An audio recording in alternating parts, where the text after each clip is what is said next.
Здравствуйте, привет, and hello. Welcome to another video about learning the Russian language. In our last video, we learned about possessive pronouns. In this one, we're going to continue talking about possession, but this time not with just pronouns, but all kinds of nouns. So there are actually two ways to say that somebody has something, and using the verb to have is actually the least common way. The most common way is a little bit different. So, у меня есть means I have, but it doesn't use the verb to have. It literally is more like, in my possession there is. So it sounds pretty weird in English, but in Russian it's completely normal. And есть is actually the verb to be, the one that we always omit in the present tense. So it also is coincidentally a verb that means to eat. It just happens to have the same spelling and pronunciation, but a different meaning. So, меня, that middle word, is the part that says who has the thing. So, у меня есть means I have. У тебя есть means you have, where the you is informal and singular. У него есть means he has. У нее есть is she has. У нас есть means we have. У вас есть means you have, where the you is formal or plural. And finally, у них есть means they have. So let's check your pronunciation. Repeat after me. У меня есть. У тебя есть. У него есть. У нее есть. У нас есть. У вас есть. And finally, у них есть. Great job! Alright, now let's look at some examples. And the first thing I have to point out is that because of the structure of these sentences, we're going to use the nominative case of nouns. And that is because the sentence literally means, in my possession there is. So that object that we're talking about, that noun, it is the subject of the sentence. So here's some examples. Let's translate this. You have a house. У тебя есть дом. And see, дом we didn't have to modify at all. It is in the nominative case. They have cats. У них есть коты. She has an aunt. У нее есть тетя. I have apples. У меня есть яблоки. And finally, he has windows. У него есть окна. Alright, let's look at a few more examples. This time, I want you to guess how to translate this sentence. So how would you say, I have a sister in Russian?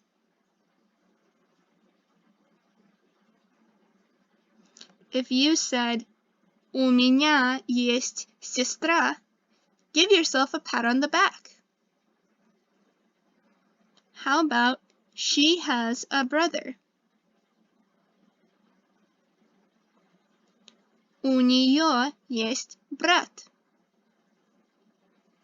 Alright, next we have a grandma. What do you think? The answer is У нас есть бабушка. He has a wife. У него есть жена.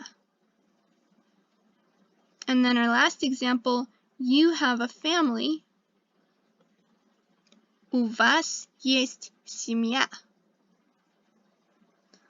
Alright, now let's talk about when we want to include an adjective. So before we would say things like I have a house. But what if you wanted to say I have a big house? You can keep the same structure as before, but you could just omit the word jest. That might sound, in fact, it will sound smoother. You technically don't need the word jest at all ever, but I think it sounds better when there is no adjective. So let's look at some examples. У меня зеленые глаза. I have green eyes. У него большой дом. He has a big house. У нее красивое лицо. She has a beautiful face. Alright, let's do some more practice. Translate these sentences. We have a good doctor. У нас хороший врач. She has a beautiful mom. У нее красивая мама. They have a black cat. У них черный кот. You have a small house. У вас маленький дом. And finally, he has blue eyes. У него голубые глаза. Great job so far. Okay, now let's talk about how to say that somebody has something, and now we're not going to use pronouns, we're going to use regular nouns. So in English, you would show possession with an apostrophe S. Like Anna's house, Dad's brother, or the apple's juice, right? But in Russian, instead you would use the genitive case. So far, we've only seen two cases, the nominative and the accusative. In this video, you're going to learn your third case. So, let's take a look at the genitive case. For male objects, what do? Well, in the case of Papa, you're going to replace the A with an U, so it will become papu. But remember, Papa is an unusual noun because it ends in A, although it's male. Most nouns that are male end in a consonant, so instead you're going to add an A.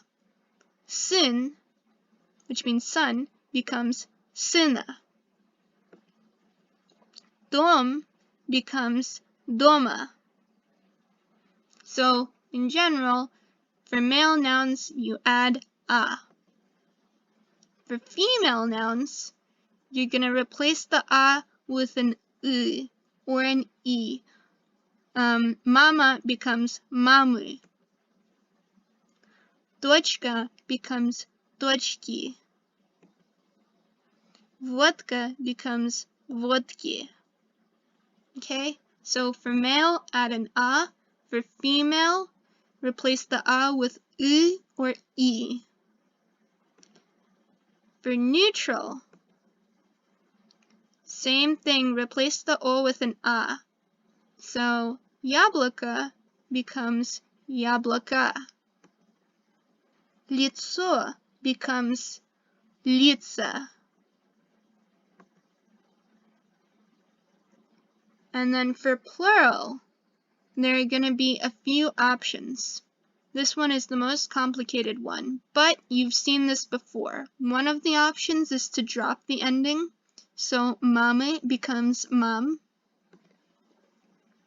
Лица becomes лиц. But another option is to add an A to make the A ending, so сыновья becomes сыновей. And then the third option is the off ending. Бананы becomes бананов. So we've seen this in the accusative case. So this shouldn't be completely new, even though there are 3 options and it's the most complicated situation. This shouldn't be completely new to you. Alright, so now that we've learned how to form the genitive case, let's look at some examples. У папы есть брат. So we changed the papa to папы, because even though it's a male noun, we're treating it like a female since it ends in a. It means dad has a brother. У Марины есть дом. Marina has a house. У бабушки есть сестра. Grandma has a sister. У врача есть сын. The doctor has a son. So we changed врач to врача because it is a male noun. У Саши большая семья. Sasha has a big family.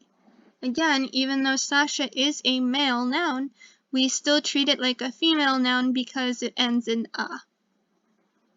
Okay, let's do a little bit more practice. Let's translate these sentences. How would you say the cat has yellow eyes? So remember, cat is a male noun. Кот. So we're gonna add an a. У кота желтые глаза. The cat has yellow eyes. How would we say the house has big windows? Same situation, house is a male noun. У дома большие окна. Okay. Uncle has a wife. Remember, uncle is дядя. And even though it is a male noun, it's kind of like papa because it doesn't end in a consonant. So we're going to treat it like a female noun. У дяди есть жена. Okay.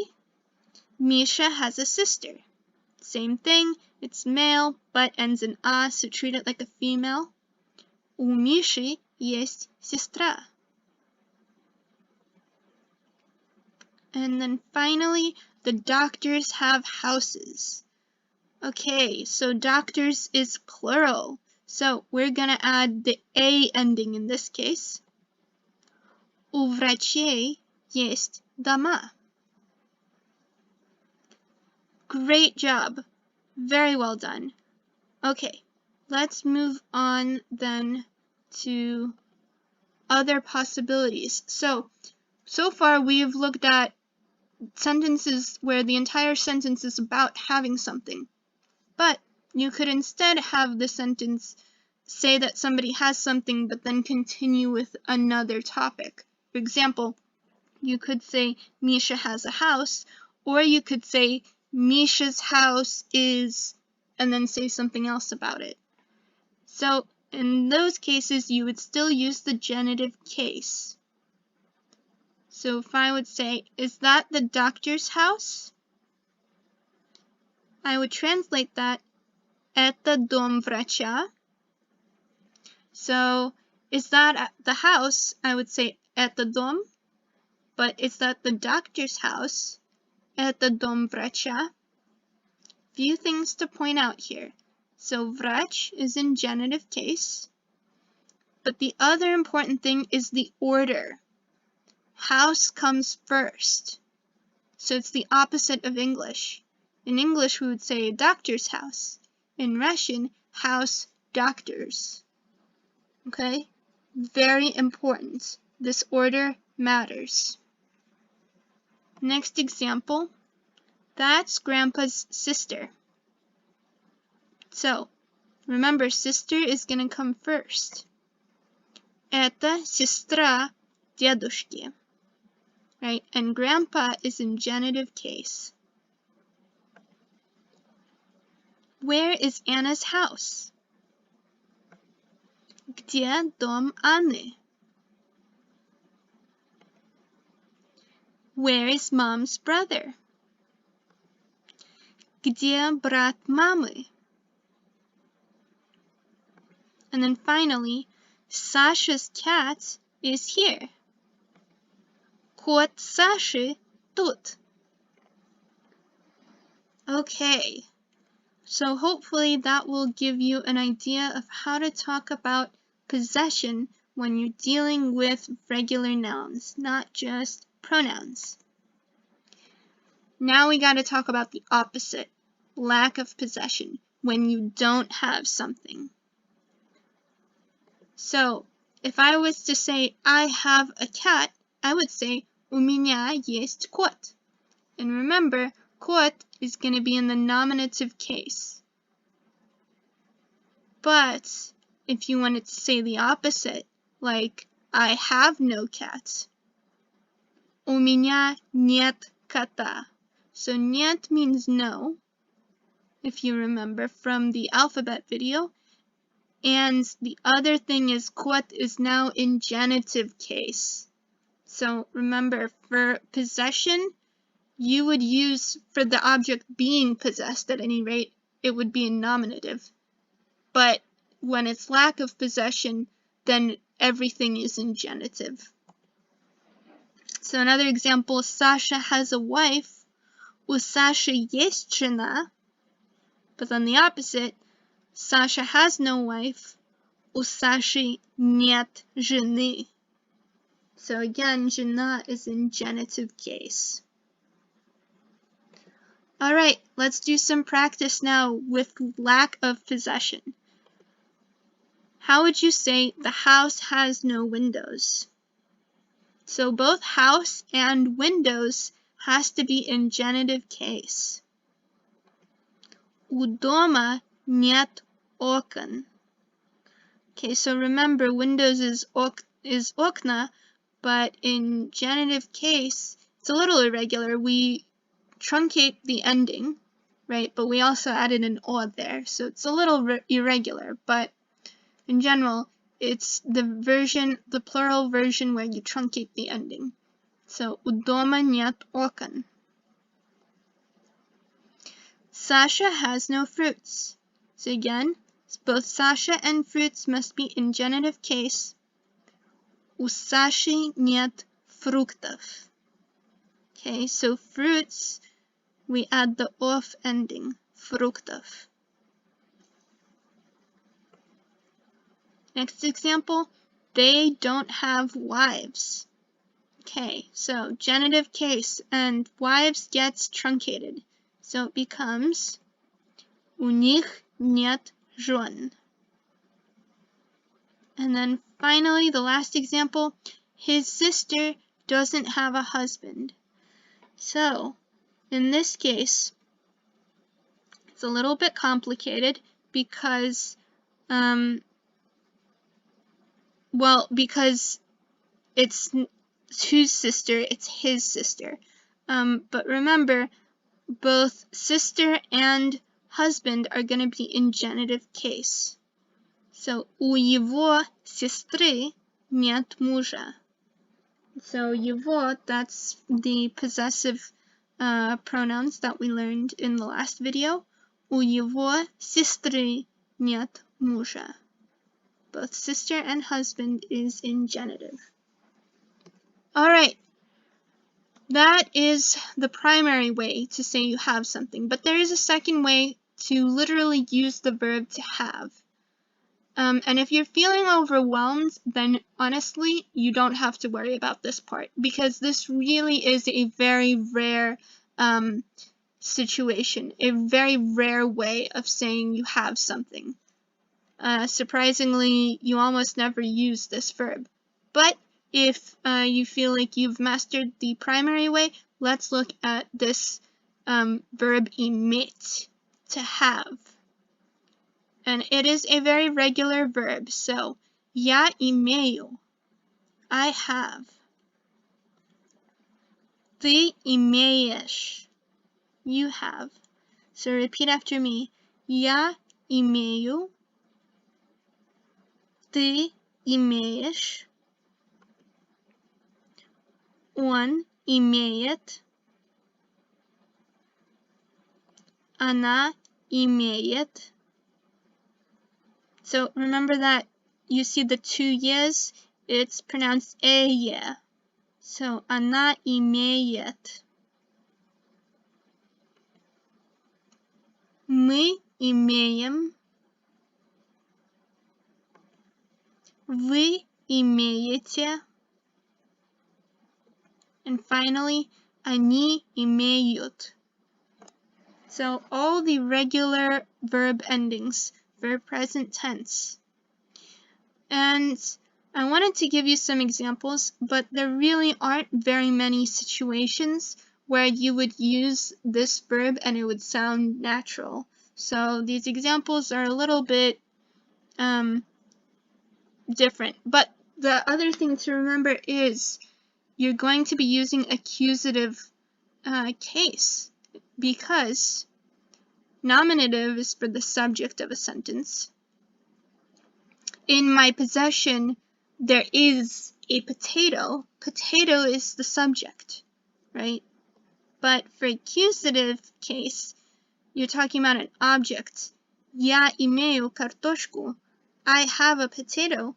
I is the subject, right? Because I am doing the action. I am having this item, right? So I is the subject, but the potato is the object. So I have to change the noun to accusative case. And if you remember accusative case, for male animate objects, you add a. For female, both animate and inanimate, it's u. And then for plural animate, there's three options. Truncate the ending, or a or off. And then for inanimate, as long as it's not female, any other inanimate object, it doesn't change. So let's look at our examples then. I have a right to eat. Right is право. And for this one, you would use the verb to have. Я имею право есть. Okay. He has success. Success is успех. Он имеет успех. And then the last example, she has no taste. Она не имеет вкус. Вкус is taste. So, as I said, this is a rare way of saying you have something. The primary way is the first one that we learned in this video. But that's it with possession. You've learned how to say that somebody has an item in many different ways between this video and the last video. And you learned a brand new case, the genitive case. So now you know 3 out of 6 Russian noun cases. That's halfway there. Very well done. Give yourself a huge pat on the back. As always, if you enjoyed this video, leave me a like or a comment. Tell me what else you would like to see or ways I could improve. Ask your questions. I'll be more than happy to answer them. Or just say hi. I'd really love to see your comments. Subscribe. I post new videos every week. We learn Russian from scratch, and we do it in a fun way. So next time we're going to do a review, and then we're going to move on to a new topic. Have a wonderful day. Bye.